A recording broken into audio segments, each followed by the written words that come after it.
কাৰ্যসূচী লোৱাৰ উদ্দেশ্য এইটোৱে আমি জাগৰণ আমি 2026 চনৰ আমাৰ বিধানসভা ইলেকশ্যনৰ কাৰণে জাগৰণ দিব লাগিব। জাগৰণ দিয়াৰ কাৰণে আমি কাৰ্যসূচী লোৱা আৰম্ভ কৰিছোঁ।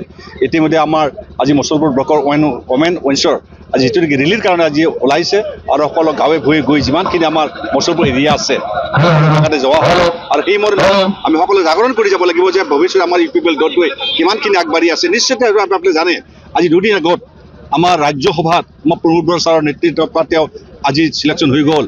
তেখেতে আমাৰ কিমান ভাগ্য এতিয়া এজন নহয় দুজন নহয় তিনিজন MP হয়। এই মৰ্মে আমি বহুতখিনি কাম কৰিব পাৰিম আগবাঢ়িব পাৰিম আৰু এই প্ৰমোদ বৰা ছাৰৰ নেতৃত্বত ভৱিষ্যতে যে আমি আগবাঢ়ি যাব পৰাৰ কাৰণে আমাৰ সুবিধাজনক কাম কৰিব পৰা আশা আছে।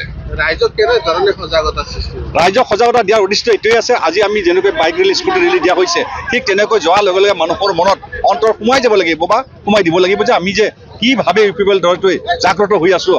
আগন্তুক পৰৱৰ্তী যিবিলাক দল আছে তেওঁলোকক যেন আমি ধ্বংস কৰিব পাৰোঁ সেইটো চেষ্টা কৰিম। প্ৰত্যাহ্বান জনাব BPF-তো বৰ্তমান এতিয়াৰ পৰা অহংকাৰ হৈছে। অহংকাৰ হোৱাটো একো ক'ব লগা নাই।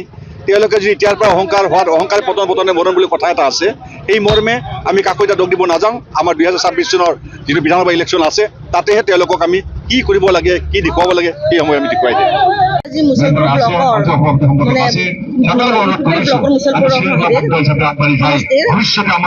ব্লকৰ মহিলা আছে ব্লকৰ মহিলা আছে তেওঁলোকক সজাগতা কৰিব বিচাৰিছো যে অহা বিধানসভা নিৰ্বাচনত আমাৰ যাতে মহিলাসকলে আৰু লগতে আমাৰ লগত যি থাকিব তেওঁলোকে সজাগতা হয়। অহা নিৰ্বাচনৰ কাৰণে সজাগতা কৰাৰ কাৰণে আমি আজি এই ৰেলীটো প্ৰস্তুত কৰিছো। আমাৰ ইয়াতে কোনো মহিলা আছে আৰু মানে এইটো আমি এনে অকস্মাত কৰা হোৱাটো দৃঢ় হৈছে। অনাগত সময়ত আৰু বহুত বেছি হৈ যাব। তেনেকুৱা মানে আপোনালোকে দেখি পাই আছে আপোনালোকৰ আমি দেখি পাই আছো এই ছমাহত মানে চৰকাৰ আহিলে এই চৰকাৰত কেনেকুৱা চলি আছে কি দিল্লী চলি আছে আগৰ 5 বছৰত কেনেকুৱা আছিলে এইটো সজাগতা লৈ কিনে মহিলাখিনিয়ে গম পাইছে যে আমাক আকৌ নতুন চৰকাৰৰ প্ৰমোদ বৰা চৰকাৰৰ প্ৰয়োজন।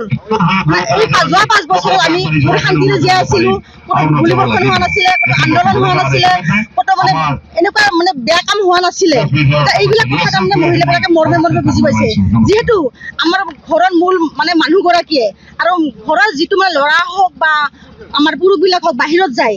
বাহিৰত মানে আগতে 10টা 11টা 12টা বাজিলেও কোনো কথা নাছিলে। কিন্তু এতিয়া বৰ্তমান পৰ্যায়ত কেনেকুৱা হৈছে বৰ্তমান পৰ্যায়ত মানে 7টা বাজিলে আমাৰ পুৰুষসকলে ঘৰ সোমাব লগা হৈছে। কিয় হৈছে 5 বছৰ আগতো এনেকুৱা নাছিলে এতিয়া কিয় হ'ল? সেইকাৰণে পৰিৱৰ্তন লাগে আমাক যাতে আমাৰ এটা ভাল শান্তিৰ পৰিৱেশ আহে।